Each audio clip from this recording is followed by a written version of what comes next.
আমার তো ফাঁড়িও আছে, তদন্ত কেন্দ্র আছে না? হ্যাঁ হ্যাঁ এখানে তো আমরা তো জানি না এই বিষয়টা। ঠিক আছে, সিআইডি প্রসেসিং করুক, অসুবিধা কি? দশম শ্রেণীর ছাত্র, বাণীগ্রাম স্কুলে না? হ্যাঁ হ্যাঁ বাণীগ্রাম স্কুলে। আপনার যে মানে ছেলের বাবা, ছেলের বিরুদ্ধে মামলা করছে নাকি কোর্টে? হ্যাঁ হ্যাঁ আচ্ছা ঠিক আছে, আমি খোঁজ খবর নিচ্ছি না। হ্যাঁ এই যে আমি আপনার কাছে এখন শুনতেছি থানায় কেউ অভিষেক আপনার সমাজপতি বলেন, মেম্বার বলেন, চেয়ারম্যান বলেন, কেউ তো আপনাদের কাছে যায়নি না এই বিষয় নিয়ে? না, মানে পোস্টমর্টেম না করার জন্য অনেকে লিখিত আবেদন করে না, আমার ছেলে আত্মহত্যা করছে।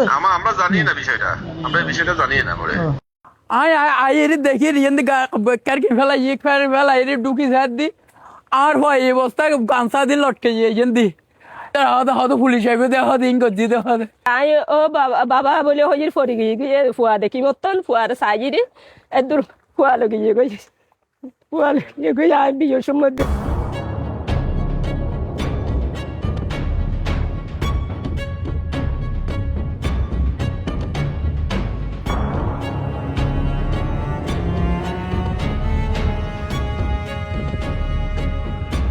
বাণীগ্রাম সাধনপুর উচ্চ বিদ্যালয়ের দশম শ্রেণীর ছাত্র সুবর্ণদের মৃত্যু ঘিরে রহস্য ও নানা প্রশ্নের সৃষ্টি হয়েছে।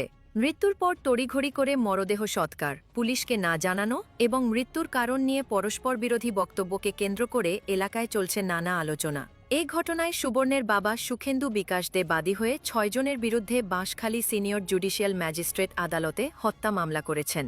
গত ৩ আগস্ট দায়ের করা মামলাটি গ্রহণ করে আদালত পুলিশের অপরাধ তদন্ত বিভাগকে তদন্তের নির্দেশ দিয়েছেন। জানান, সুবর্ণের মৃত্যুর পর এলাকায় প্রচার করা হয়েছিল সে মৃগী রোগে আক্রান্ত হয়ে মারা গেছে। মারা গেছিল তখন আমার পুরো পাড়ায় ওকে সংস্কার করার জন্য ডাকা হয়েছিল, সবাইকে বলা হয়েছিল ও মৃত্যু মারা গেছে। তবে মামলার আসামিদের বক্তব্যে মৃগী রোগে মৃত্যুর বিষয়টি পাওয়া যায়নি। তাদের দাবি, পারিবারিক কলহের জেরে সুবর্ণ আত্মহত্যা করেছে। অন্যদিকে সুবর্ণের বাবা মায়ের দাবি, পূর্ববিরোধের জেরে বাড়িতে কেউ না থাকার সুযোগে সুবর্ণকে হত্যা করে মরদেহ ঝুলিয়ে রাখা হয়েছিল। ও দার বারে করে ডাক্তার দা হয়ে আর গায়ে ফিরে গিয়ে আর বাবার আধা ঘন্টার ভিতর তারা আর আত্মীয় স্বজনের মনে করতে না মামা আছে আর আত্মীয় স্বজন দুঃখ মনে করতে না তারা ডাম ঢুক করে এনে দূরত ওদের লোক আর বাবার আর মরা মুখ যাইতে দূর লোকে আধা ঘন্টা লাগে আর বন্যায় আর আর ভাই খুলে আর গাছুম বেঁচে আর গাছুম বেগুম বেঁচে গেলে আর টিয়া ওরা ওদের তোরা ওদের টিয়া দিয়ে ওদের তুই ওদের শেষ করা নেই, ওদের সম্পত্তির ভাগ তোদের ওদের তোরা ওদের গাছ খাইয়ে দেয়, ওদের তোরা যে তো গুড়া না খাই এই আমার ফারার তো সবাই গেছে, তো আমি যাই নাই। ওই আমি শুনছি যে ওর মির্কি ব্যারামে মারা গেছে। যেগুলো অপমৃত্যু হয় এগুলো আমাদের সমাজে যারা করে এটা তাড়াতাড়ি মানে তাড়াতাড়ি করে ফেলবে। এখন আর এদিন ঘটনা প্রায় 12টার সময়ের মধ্যে উনি মানে সুসাইড গেছে আর দুঃখ ফাঁস গিয়ে আইনের ভিতরে নমায় আর মতো নমায় কিন্তু আর তো জ্বালা দান ফেলাতে গেলাম বই দান ফেলাতে গিয়ে তারপরে যারা মারা যায় খুঁজিয়ে আর দূরে আগে গিয়ে বিহারের উত্তরে বাইয়ে মারতে না বাইয়ের বাইয়ে নাই রে আর ইজি বুঝছে না তো হাতে দুলুয়া না হাড়ে সুগ্গ হাট মানে তার হার কর কেউ জি বাইয়ে তার হাতে যে বহুত দেরি জোর মানে খানারও গিয়ে বাদে আজ দাঁড়ে কিছু করে হবে দাঁড়ে বুঝছে বিভিন্ন জগৎ মানুষ আসছে স্যার, কিন্তু তারা ন দেখে কিও দেখি কিও ন দেখে স্যার স্কুলে ভুয়ো লাগে তো বন্ধু হিসেবে কিও ন দেখে হদা আধা ঘন্টার ভিতরে ইনকে হাজার হদে এখন হদা আধা ঘন্টা হতা হইয়ে এখন হতা হওয়ার পরে উনি দি মরি গিয়ে এখানে মরার আসল তো সাইনি পারি রিং কেন হতা হদে বন্ধু হলে পর্যন্ত হদে মানুষে হদে আমরা বন্যা হয়েছিল তো বিরোধী দলীয় প্রধান ডাক্তার শফিকুর রহমান আসছিল মানিক